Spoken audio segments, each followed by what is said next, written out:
शलोम शलोम शलोम। प्रभु यीशु मसीह नासरी के नाम में आज हम पवित्र शास्त्र में से यूहन्ना रचित सुसमाचार उसका 90वें अध्याय की वो महत्वपूर्ण बातें जो इसलिए रखी गई हैं कि हम जानें, उनको पहचानें और समझें इस अंतिम समय में। तो इच्छाओं को जानना पवित्र आत्मा के द्वारा है, जो आज हम इसे सीखेंगे और समझेंगे और उन बातों से जो छिपाई जाती हैं दुष्ट के द्वारा छुटकारा पाएंगे यीशु के नाम में। तो हम शुरू करते हैं। इसकी शुरुआत होती है कि किसने पाप किया कि ये अंधा पैदा हुआ।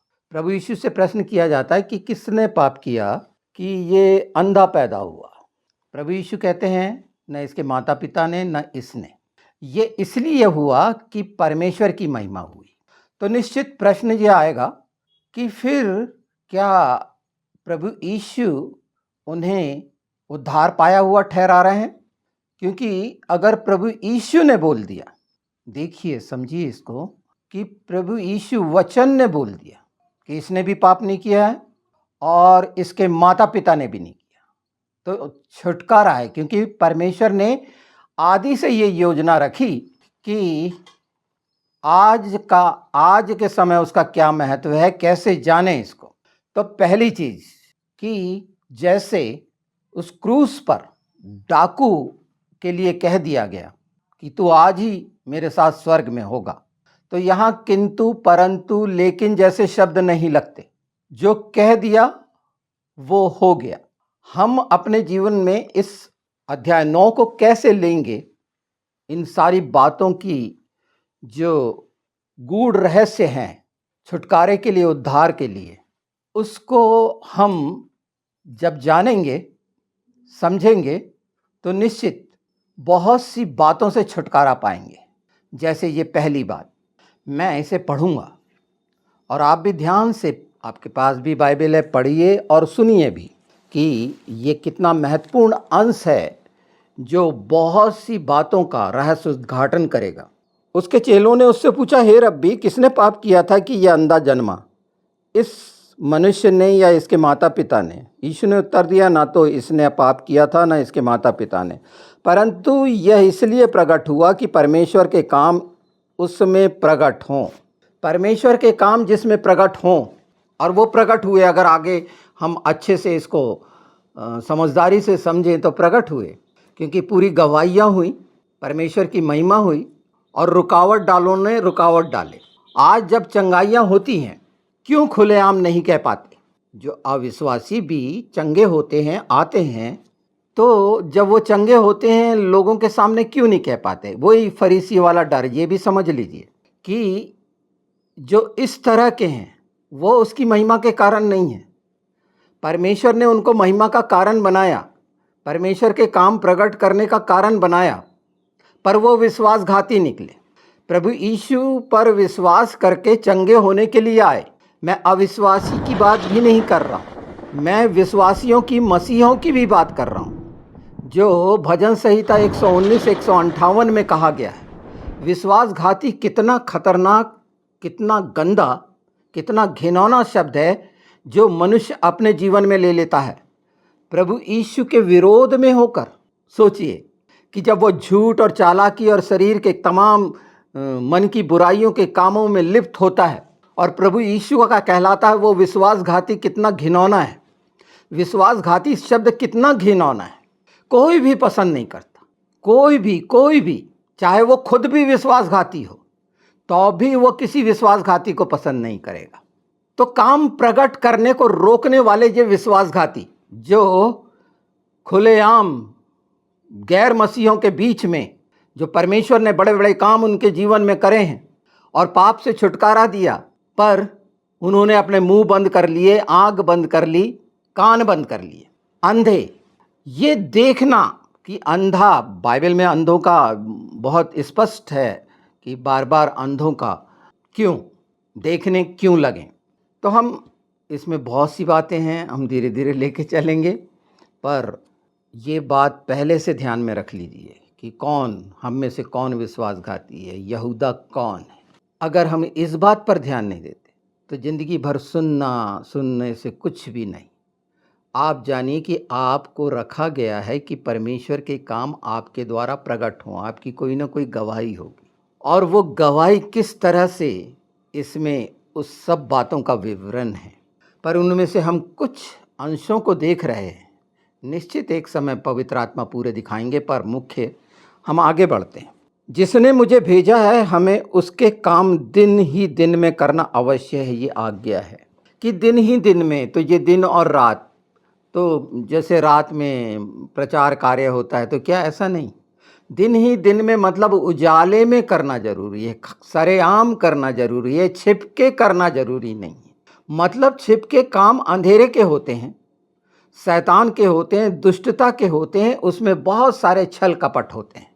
इस कारण ऐसे लोग छिपके काम करते हैं। यहाँ वही बता रहा है कि छिपके काम करने वाले विश्वासघाती हैं, जो चालाकी से करते हैं, जो परमेश्वर के कामों को प्रकट दिन ही दिन में प्रकट करें, सरेआम प्रकट करें, खुले आम प्रकट करें, पूरे साहस की आत्मा के साथ बोलें, बताएं, दिखाएं। ये इच्छा है दिन ही दिन। अर्थ का अनर्थ बनाने की जरूरत नहीं है। साफ साफ जो प्रभु यीशु बोल रहे हैं, तो उसका भेद ही यह है कि हमें साफ प्रकाश में काम करना है। विश्वासघाती ऐसा नहीं कर सकते। जो विश्वासघाती हैं, परमेश्वर के विरुद्ध पाप और पाप और पाप करते रहते हैं, जिसने महान दया उद्धार के लिए कर दी, वो छिपके काम करेंगे, डरपोक होंगे। वो 8 लोगों में से होंगे जो स्वर्गीय राज में प्रवेश नहीं पाएंगे। तो ये छुटकारे का है। आगे देखते हैं। जब तक मैं जगत में हूँ, तब तक जगत की ज्योति हूँ।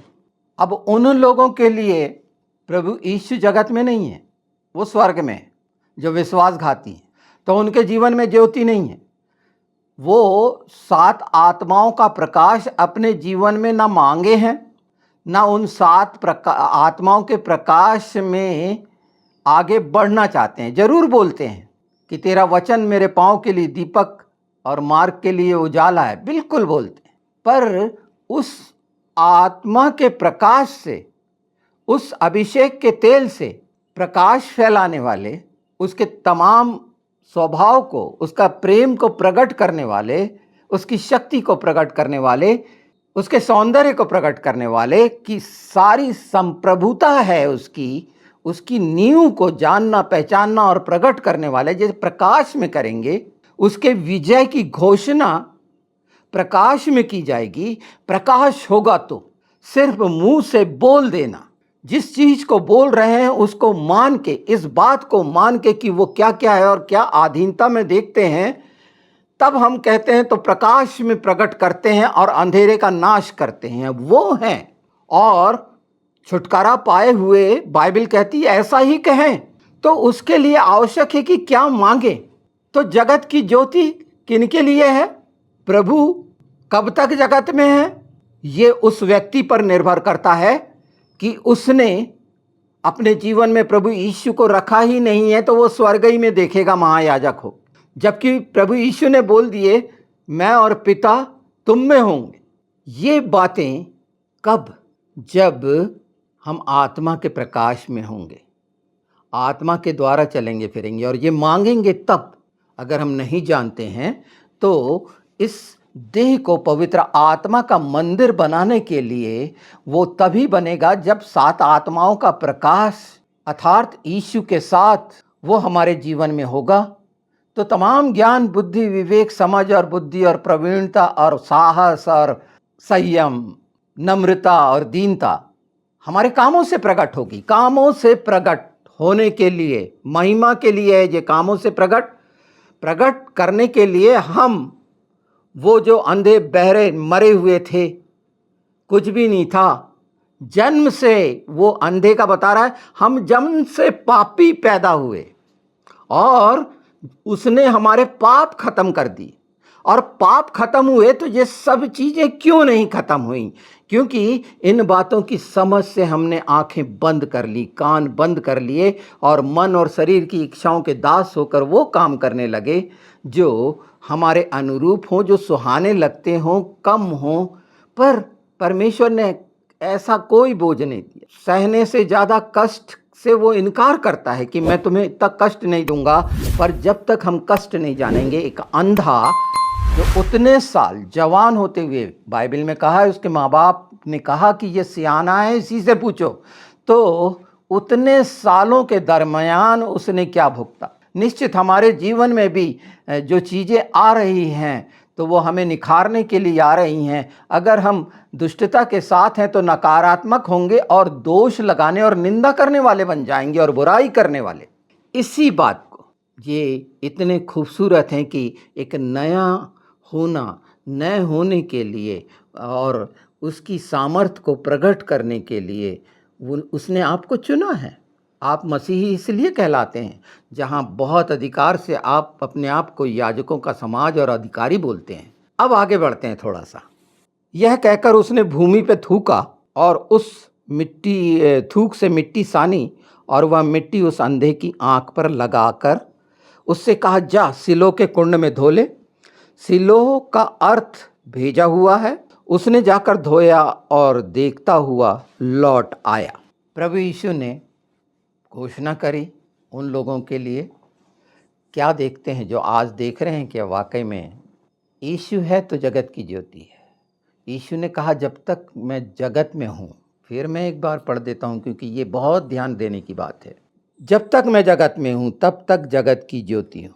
आपने अगर उसको जगत से अलग कर दिया है, इस संसार से, तो वो ज्योति आप में नहीं है। अगर आप सोचते हैं कि वो हमेशा हर जगह सृष्टि रचयिता है, उसके द्वारा है, ईश्वर की संपूर्ण छाप है उसमें।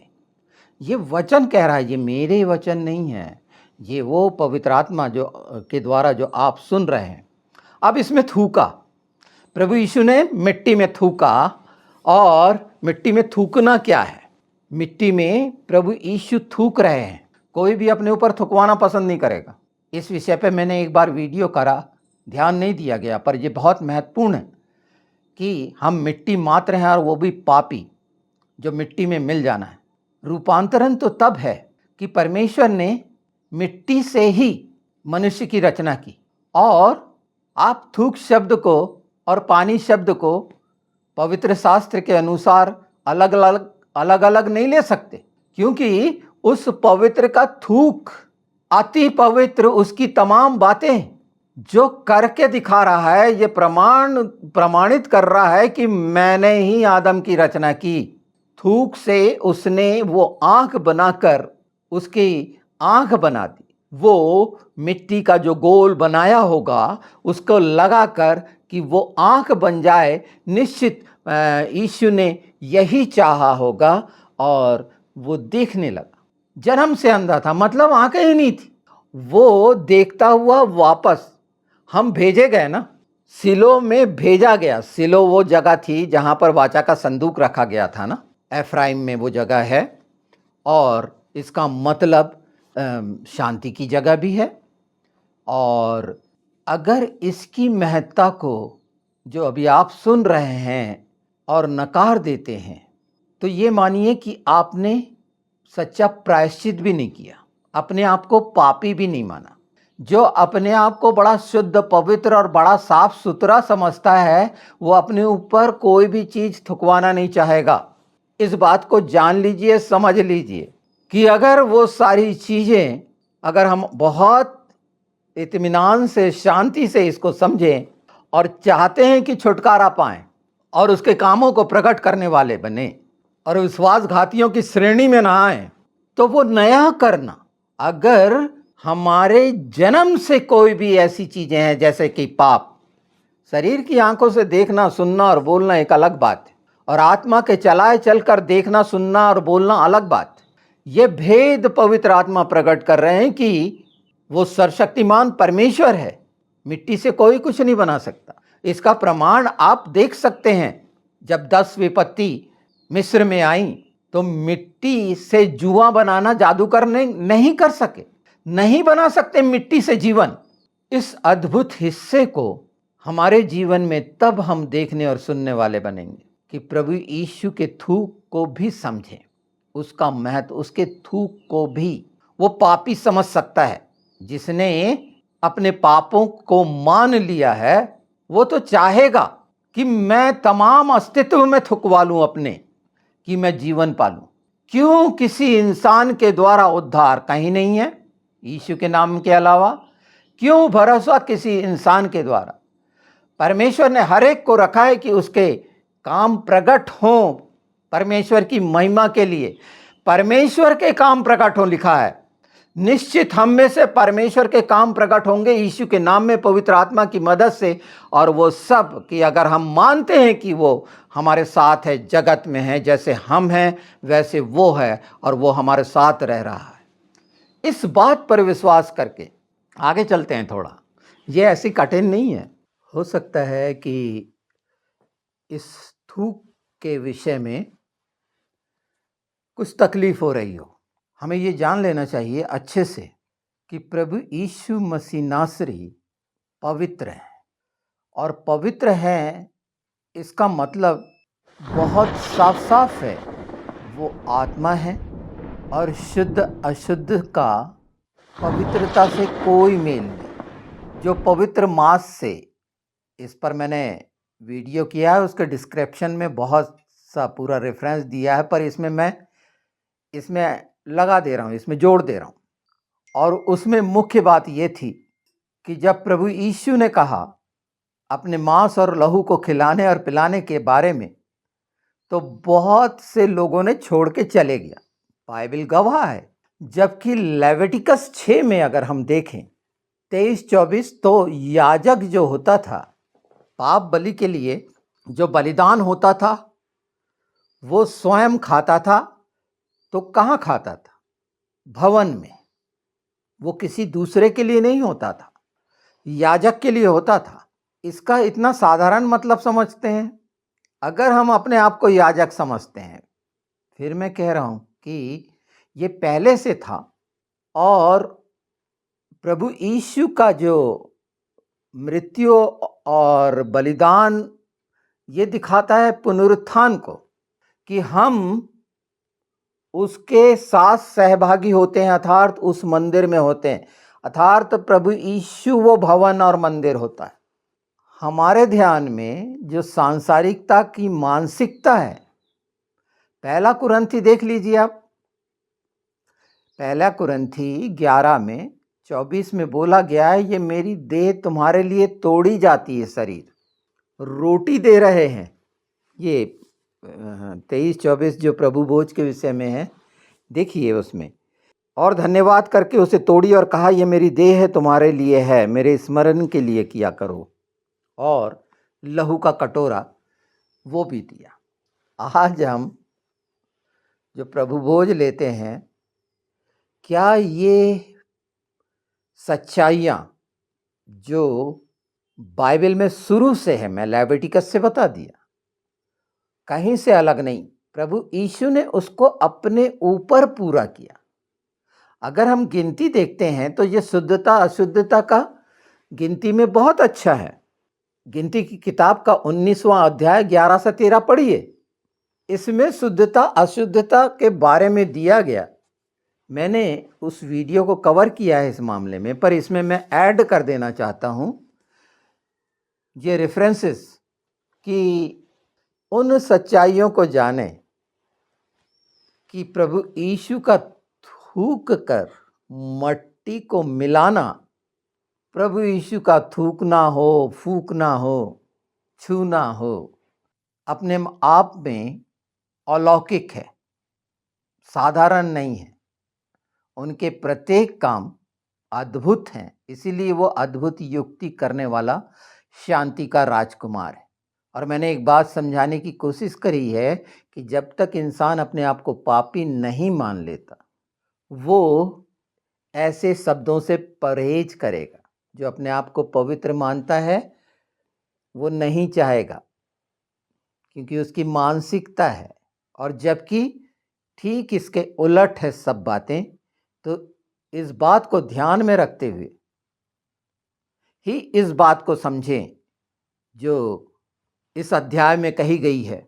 यूहन्ना जो बता रहा है अंधे का वो विवरण और पूरा जो आप सुन रहे हैं, इसे ध्यान से सुनिए।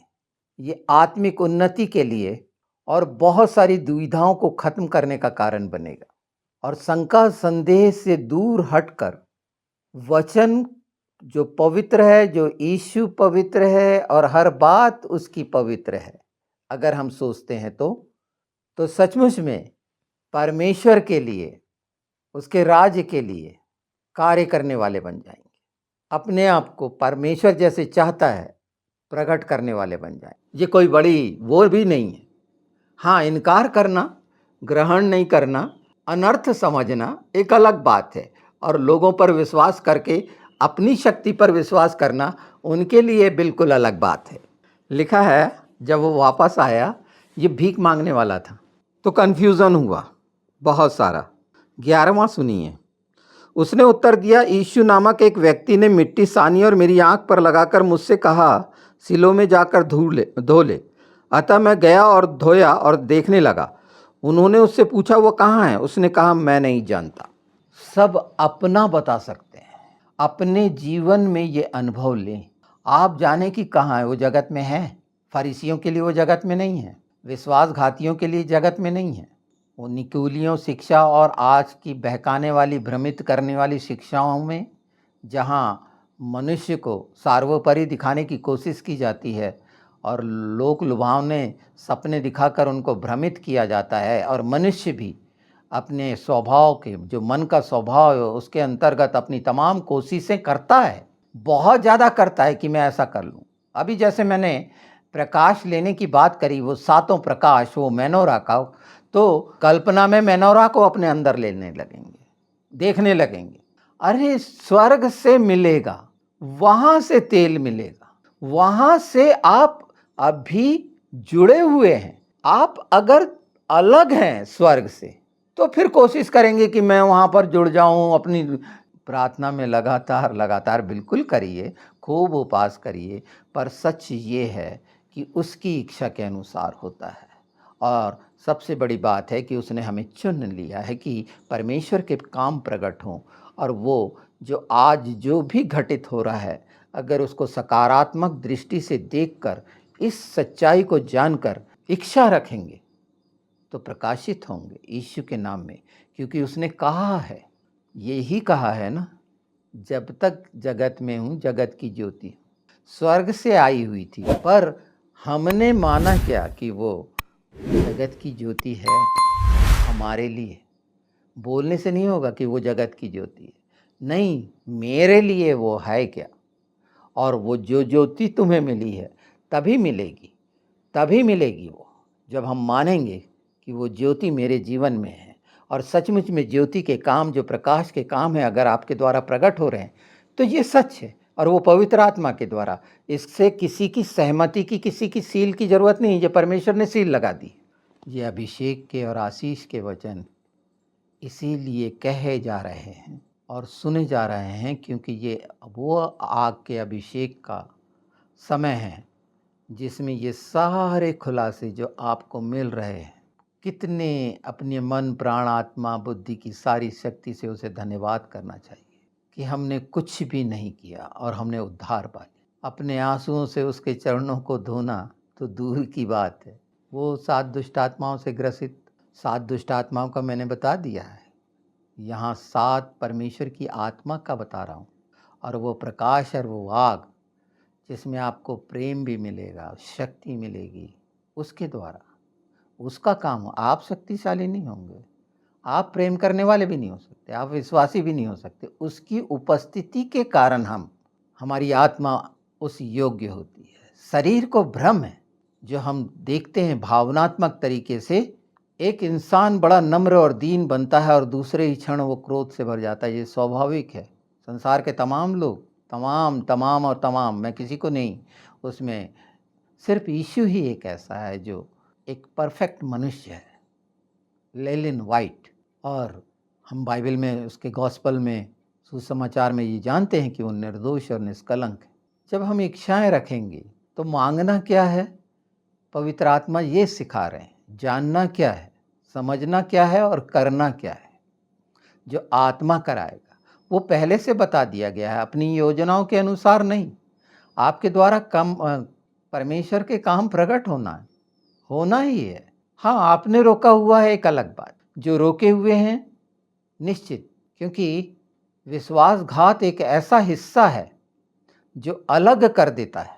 शैतान के साथ शरीर के काम विश्वासघाती बना देते हैं और ये बुराई के अंतर्गत आता है। इसलिए आज जब हम ये जान रहे और समझ रहे हैं, कहा गया है जब उसकी आवाज़ सुनो आज तो अपने कान बंद मत कर लो। हम अपने जीवन में चाहे कितनी कठिनाई हो रही हो, नहीं आ रहा हो, यीशु के नाम में अपने जीवन में देखो पहले कि वाकई यीशु को काम करने दे रहे हो, जो सब कुछ जानता समझता है, देखता है, बताता है।